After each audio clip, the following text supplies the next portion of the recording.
Salut tout le monde, j'espère que ça va. Aujourd'hui on se retrouve pour un nouveau test, le test d'une petite caméra. C'est le cas de le dire, en fait même c'est pas approprié, la caméra est totalement minuscule. On va parler de ça, c'est l'Insta360 Go.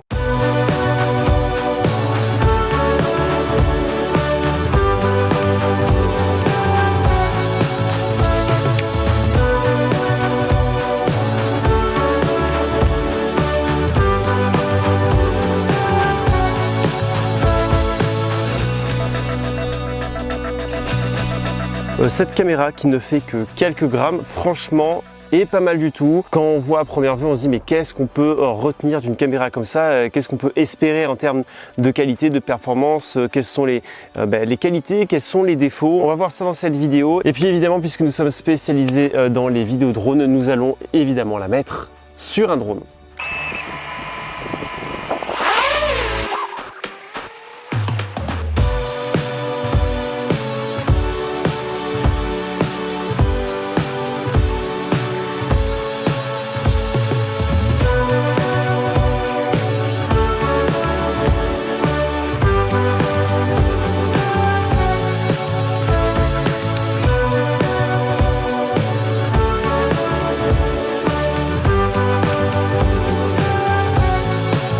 Alors en fait déjà pourquoi faire une caméra aussi minuscule? Déjà en fait l'intérêt, le marché, etc. Combien ça coûte et tout. Alors déjà c'est une petite caméra qui filme que jusqu'en 1080p mais qui est très pratique. Elle a l'air assez solide. Elle a des systèmes de fixation magnétique. Alors ça c'est son petit boîtier de chargeur sur lequel hop on vient la mettre dessus et puis là bon c'est impossible de partir. Il y a plein de petites fonctionnalités comme ça. Je trouve ça extrêmement astucieux. En soi l'idée est quand même très bonne. Et ça va pouvoir permettre de filmer des endroits ou des choses de manière beaucoup plus discrètement, mais aussi ça permet par exemple pour les drones de ne supporter qu'une caméra minuscule qui va avoir beaucoup moins d'impact sur l'autonomie de nos batteries. Moi qu'est-ce que j'ai fait? J'ai mis la caméra sur mon drone 6 pouces, j'ai pris l'une des fixations qui était inclue dans la caméra et je l'ai juste collée parce que c'est de la colle 3M sur le haut du drone et je l'ai mis comme ça, vous voyez, hop, on a juste à la clipser et puis là par contre ça ne peut pas partir. Vous pouvez orienter la fixation un peu n'importe comment, vraiment comme vous voulez, et la caméra va vraiment pas bouger, à moins de la pousser volontairement avec votre doigt. Ça va être très difficile de pouvoir la sortir de son emplacement. Mais d'ailleurs vous avez évidemment un lien dans la description puisque c'est Insta360 qui m'a envoyé cette caméra et franchement j'ai été très étonné de la qualité et surtout de la stabilisation parce que Insta360 ils sont connus pour ça, ils sont connus pour leur système de stabilisation. En fait, malgré le fait qu'elle filme en 1080, la stabilisation est géniale et pour ceux qui connaissent la chaîne, ça peut clairement rivaliser avec RealSteady parce que le gyroscope qui est intégré à l'intérieur va récupérer toutes les informations qu'il a collectées pendant l'enregistrement et va tout stabiliser en post-production via le logiciel que vous pouvez télécharger gratuitement sur leur site internet. Il est très intuitif et pour le coup il est gratuit forcément puisqu'il vient avec cette caméra. Donc en fait la caméra vaut environ 200 €. Ça paraît cher mais en soi vous avez quand même une caméra miniature qui est hors du commun.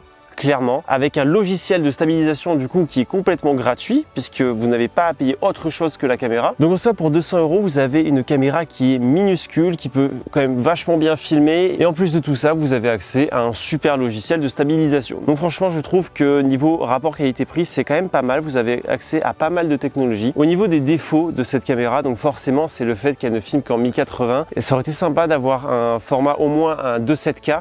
Après le problème c'est que plus on demande de performance et plus ça va demander d'énergie, la batterie va durer moins longtemps, elle va beaucoup chauffer parce que c'est minuscule donc ça chauffe énormément, surtout quand vous faites des vols de 5 minutes avec un drone. Heureusement qu'on vole, qu'il fait un petit peu froid, il faut surtout pas s'amuser à faire ça je pense sous canicule, mais franchement pour les réseaux sociaux c'est largement suffisant.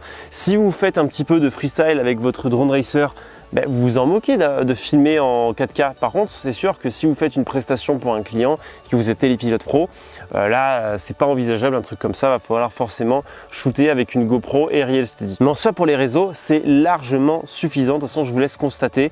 Si vous mettez, par exemple, pour Instagram, le meilleur format pour moi, ou là où la qualité est la meilleure, c'est de ne pas faire l'export en 16/9, mais en 1/1. Tant qu'on parle du logiciel, comme je vous disais, il est quand même facile d'utilisation. Il n'y a pas grand chose à comprendre. Soit vous mettez en 16/9, soit vous mettez en 1/1. sur 1. Vous pouvez sélectionner le système de stabilisation, soit la caméra fixe l'horizon un petit peu d'ailleurs comme la nouvelle GoPro Hero 9, hein, peut-être qu'on en parlera un jour de cette GoPro. Peu importe ce que vous fait votre drone, enfin en tout cas je prends l'exemple du drone, peu importe si votre drone est comme ça, la caméra va garder l'horizon. C'est pas vraiment infaillible hein, comme système de stabilisation parce que si vous bougez trop forcément il va y avoir un petit peu des saccades, mais c'est vachement bien. Après vous avez le mode freestyle justement pour les drones où là vraiment vous allez pouvoir suivre votre drone et faire un petit peu comme vous voulez au niveau de l'orientation, si ça garde l'horizon ou pas quoi. Au niveau de l'autonomie de la batterie, honnêtement je n'arrive pas trop à savoir, c'est difficile de juger parce que dès que on l'utilise plus, et bien on la met dans notre petit boîtier parce que sinon on le paume ce truc tellement c'est petit. Ah oui, il y a un petit point négatif que j'aime pas trop moi, c'est l'application. L'application elle est assez mal foutue je trouve, en tout cas elle est pas, c'est pas une question d'ergonomie, c'est le fait que déjà pour connecter la caméra ça marche en Bluetooth, ça marche une fois sur deux, il faut relancer puis remettre, relancer, remettre pour que la caméra soit détectée pour après ensuite lancer l'enregistrement. Ça il n'y a pas de problème. Mais après ça m'est arrivé que lorsque je vole, là je vois que l'enregistrement est coupé donc je sais pas vraiment si ça fonctionne ou pas. Il faut que j'ai un câble spécifique pour regarder sur mon téléphone ensuite si ça marche. Donc c'est un peu le seul bémol je trouve vraiment, enfin le gros bémol pour moi et le seul bémol c'est vraiment ce côté où on ne sait pas trop si on a enregistré ou pas. Il y a un mode timelapse, honnêtement j'en vois pas trop l'intérêt sur ce genre de choses, enfin en tout cas pour moi avec le Racer il n'y a pas trop d'intérêt, mais voilà il y a un mode timelapse, il y a un mode photo, c'est pas extraordinaire, autant faire une photo avec son téléphone pour le coup ce sera largement meilleur. Et puis aussi une chose, le fait que ce soit minuscule comme ça, c'est que vous pouvez mettre cette caméra sur des tout petits drones parce qu'elle est extrêmement légère et ça va pas trop impacter la performance. Si vous prenez un Beta 85X ou un 95X, là vous le mettez là-dessus, vous pourrez vraiment aller dans des tout petits endroits et filmer avec une qualité qui est vraiment pas dégueulasse et surtout qui est en plus de ça stabilisée. Ça c'est vraiment cool. Après si vous le mettez sur des tout petits drones, notamment le Cinecan que j'ai essayé, il arrive à peine à voler le truc, donc c'est vraiment assez galère de filmer avec un vraiment drone qui est très petit, qui est pas du tout fait pour ça. Ce que j'ai pas pu essayer aujourd'hui c'est vraiment les plans proches des éléments, passer dans des endroits très précis et très restreints, ça peut être vraiment cool avec des caméras comme ça. Est-ce que au final je vous la conseille ou pas cette caméra? Franchement pour 70% d'entre vous je la conseille clairement. En fait tant que vous en faites pas un usage professionnel, elle est clairement faite pour tout le monde. Si vous faites des vidéos juste pour les réseaux sociaux, juste pour Instagram, mais ça suffit amplement. Qui va regarder on va dire des plans freestyle un petit peu en mode tranquille en 4K en fait, ça sert à rien. Le 4K ça va servir justement comme des grosses vidéos comme j'ai sorti la semaine dernière pour les Dolomites et tout. Forcément là la 1080 c'est un petit peu ses limites. Mais en soi pour des petits vols tranquilles comme ça, surtout pour le Racer, je trouve que c'est largement suffisant et je vous la conseille. Ça fut un test très intéressant, j'étais très surpris parce que j'étais parti on va dire de manière très négative. Je me disais vraiment que ça allait être pas très top comme caméra. Au final agréablement surpris, donc ça fait plaisir. J'espère que cette petite découverte originale vous aura plu, vous aura apporté des choses. Dites aussi si vous avez des idées de plans avec ce genre de caméra, peut-être qu'à l'avenir je la réutiliserai. Je pense que de temps en temps quand par exemple j'ai pas envie de sortir la GoPro pour des choses un petit peu trop risquées en termes de drone, de freestyle etc, et bien je prendrai cette caméra si ça va juste atterrir sur les réseaux sociaux. Dites-moi ce que vous en pensez. Je suis curieux de savoir aussi le retour des personnes qui ont déjà cette caméra, vos idées de plans et tout ça.